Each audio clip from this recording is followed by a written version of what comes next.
नमस्कार भावांनो, आज झालेल्या मौजे इताडी बिनजोड मैदानामध्ये फोर व्हीलरचा मानकरी कोण झालाय?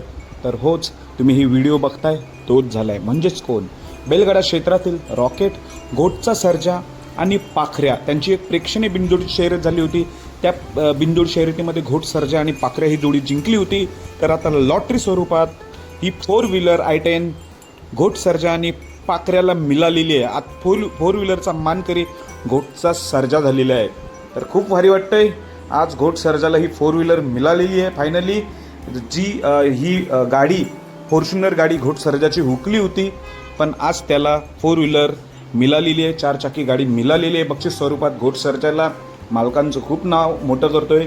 जगदीश कोहली, अरुण पाटील, नाना प्रधान यांचं नाव खूप मोठं करतोय हा घोटचा सर्जा. आणि पाखऱ्या आज जेवढे बकासूर प्रेमी आहेत, घोट सर्जा प्रेमी आहेत, त्यांना नक्कीच आनंद झाला असेल. कारण की ही फोर व्हीलर आपल्या बैलगाडा क्षेत्रातील रॉकेटला भेटली आहे, बकासूरच्या भावाला भेटली आहे घोट सर्जाला. खरं तर बकासूर आणि घोट सर्जा ही आज जोडी पळणार होती. आज इताडी मैदानात ती शर्यत कॅन्सल झाली, म्हणून बकासूरचा भाऊ हा घोट सर्जा आहे. त्यामुळे बकासूर प्रेमींना एक आनंद वेगळा आहे फोर व्हीलरचा. धन्यवाद.